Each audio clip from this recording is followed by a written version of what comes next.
Hello, എല്ലാവർക്കും പുതിയൊരു വീഡിയോയിലേക്ക് സ്വാഗതം. എല്ലാവരും സുഖമായിട്ടിരിക്കണമെന്ന് വിശ്വസിക്കണം. ഇന്ന് ധനുമാസത്തിലെ തിരുവാതിരയാണ്. തിരുവാതിരയ്ക്ക് കുവയും പുഴുക്കാണല്ലോ പ്രധാനം. അപ്പം അങ്ങനെ ഇരിക്കുമ്പോഴാണ് അമ്മ നാട്ടിൽ നിന്ന് വരുമ്പോൾ തന്നുവിട്ട കുറച്ച് കൂവപ്പൊടി ഇരിക്കുന്നുണ്ടല്ലോ എന്നുള്ള ഓർമ്മ വന്ന്. തിരുവാതിര ആഘോഷിക്കുമ്പോൾ നാട്ടിലില്ലെങ്കിലും നമുക്ക് കുവയും പുഴുക്കൊക്കെ ഉണ്ടാക്കി കഴിക്കാമല്ലോ. അപ്പം ഞാൻ വിചാരിച്ചെന്ന് കൂവയും പുഴുക്കുണ്ടാക്കാമെന്ന്. ഒരുവിധ ആൾക്കാർക്കൊക്കെ എങ്ങനെ ഉണ്ടാക്കാമെന്ന് അറിയുന്നുണ്ടാവും, എന്നാലും അറിയാത്ത ആൾക്കാരൊക്കെ ഉണ്ടാവുമല്ലോ, അവർക്ക് വേണ്ടിയിട്ടാണ് കേട്ടോ. അപ്പോൾ നമുക്ക് എങ്ങനെ ഉണ്ടാക്കാമെന്ന് നോക്കിയാലോ.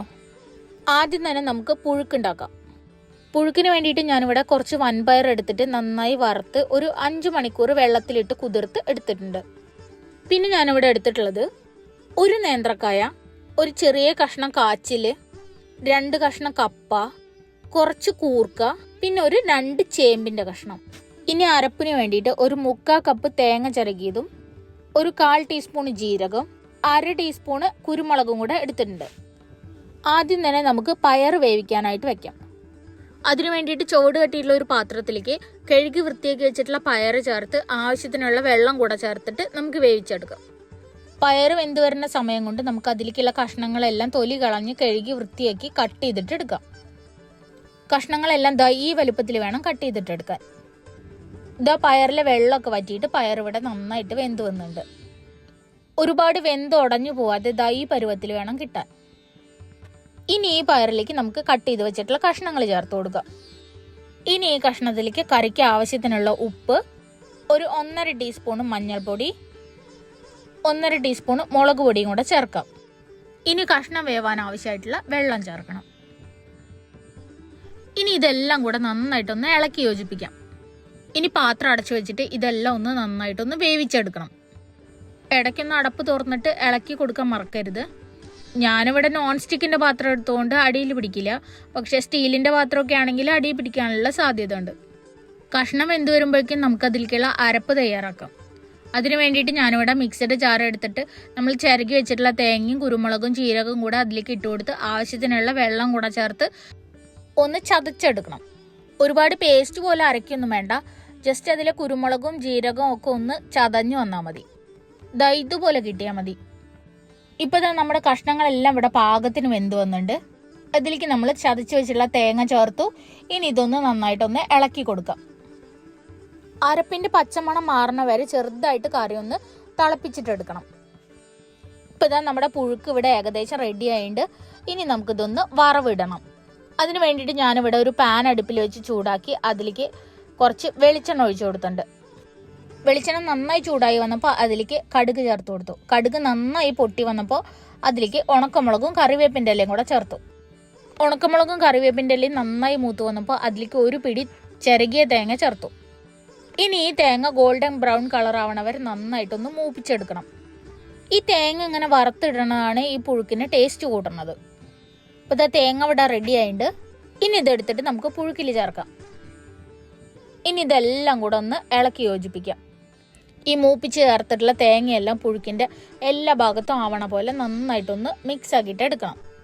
ഇപ്പോൾ അടിപൊളി ടേസ്റ്റിലുള്ള ഒരു പുഴുക്ക് ഇവിടെ റെഡി ആയിട്ടുണ്ട്. ഇനി കുറച്ച് സമയം ഇതൊന്ന് അടച്ചിട്ട് മാറ്റി വയ്ക്കാം നമുക്ക്. ഇനി നമുക്ക് കൂവ പായസം ഉണ്ടാക്കാം. അതിന് വേണ്ടിയിട്ട് ഞാനിവിടെ ഒരു 200 ഗ്രാം കൂവപ്പൊടി എടുത്തിട്ടുണ്ട്. പിന്നെ 1/2 മുറി തേങ്ങ ചിരകിയിട്ടെടുത്തിട്ടുണ്ട്. പിന്നെ ഒരു 1/2 കിലോ ശർക്കര ഒരു 2 ഗ്ലാസ് വെള്ളത്തിൽ ഉരുക്കിയിട്ട് നന്നായിട്ട് അരിച്ചെടുത്തിട്ട് വെച്ചിട്ടുണ്ട്. ഇനി വേണ്ടത് ഒരു ചോട് കട്ടിയുള്ള പാത്രമാണ്. ഞാനിവിടെ ഇൻഡാലിയത്തിൻ്റെ ഉരുളിയാണ് എടുത്തിട്ടുള്ളത്. ഓട്ടുരുളിയിൽ ഉണ്ടാക്കുകയാണെന്നുണ്ടെങ്കിൽ അടിപൊളിയായിരിക്കും. അതൊന്നും ഇല്ലാത്ത ആൾക്കാരാണെന്നുണ്ടെങ്കിൽ നല്ല ചോട് കട്ടിയുള്ള ഒരു സ്റ്റീൽ പാത്രം എടുത്താലും മതി. ആദ്യം തന്നെ കൂവപ്പൊടി കുറച്ച് വെള്ളത്തിൽ നന്നായിട്ട് കലക്കിയിട്ട് അത് ഈ ഉരുളിയിലേക്ക് അരിച്ചൊഴിച്ചു കൊടുക്കണം. കൂവയിൽ എന്തെങ്കിലും പൊടിയോ വേസ്റ്റോ എന്തെങ്കിലും ഉണ്ടെങ്കിൽ അത് മാറ്റിയെടുക്കാൻ വേണ്ടിയിട്ടാണ് ഇങ്ങനെ അരിച്ചെടുക്കണത്. ഇനി അടുത്തതായിട്ട് ഇതിലേക്ക് ഉരുക്കി വെച്ചിട്ടുള്ള ശർക്കര ചേർത്ത് കൊടുക്കാം. ഇനി നമ്മൾ ചിരകി വെച്ചിട്ടുള്ള തേങ്ങയും പിന്നെ ഒരു നുള്ളു ഉപ്പും കൂടെ ചേർക്കണം. ടേസ്റ്റ് ഒന്ന് ബാലൻസ് ചെയ്യാൻ വേണ്ടിയിട്ടാണ് ഈ ഉപ്പ് ചേർക്കണത്. ഇനി ഇതെല്ലാം കൂടെ നമുക്കൊന്ന് ഇളക്കി യോജിപ്പിക്കാം. ഇനി ഈ ഉരുളി അടുപ്പിൽ വെച്ചിട്ട് തീ മീഡിയം ഫ്ലെയിമിലിട്ടിട്ട് നമുക്ക് ഈ കൂവയൊന്ന് കുറുക്കിയെടുക്കണം. ഫ്ലെയിം ഓൺ ആയി കഴിഞ്ഞാൽ പിന്നെ കൈവിടാതെ ഇളക്കിക്കൊണ്ടേയിരിക്കണം. കുവ്വ ആയതുകൊണ്ട് ഇത് ചെറുതായിട്ട് ചൂടാകുമ്പോഴത്തേന് തന്നെ കട്ടിയായിട്ട് അടിയിൽ പിടിക്കാൻ തുടങ്ങും. അതുകൊണ്ടാണ് കൈവിടാതെ തന്നെ ഇളക്കിക്കൊണ്ടിരിക്കണം എന്ന് പറയണത്. ഇപ്പോൾ നമ്മുടെ കൂവ ഇവിടെ ഏകദേശം കുറുകി തുടങ്ങിയിട്ടുണ്ട്. ചെറുതായിട്ട് കട്ടകളൊക്കെ അവിടെ ഇവിടെ ഇങ്ങനെ കാണാൻ തുടങ്ങിയിട്ടുണ്ട്. ഈ ഒരു സ്റ്റേജ് ആയി കഴിഞ്ഞാൽ പിന്നെ ഇത് അധികം താമസിക്കാതെ പെട്ടെന്ന് കട്ടിയാവും. ഇതാ കണ്ടോ, എത്ര പെട്ടെന്നാണ് നമ്മുടെ കൂവത ഇതുപോലെ കട്ടിയായി വരാൻ തുടങ്ങിയത്. ഇനി അത്യാവശ്യം സ്പീഡിൽ തന്നെ കൈവിടാതെ ഇളക്കിക്കൊണ്ടേയിരിക്കണം. കൂവ നന്നായി വെന്ത് നല്ല ഹൽവ പരുവത്തിലായി വരും.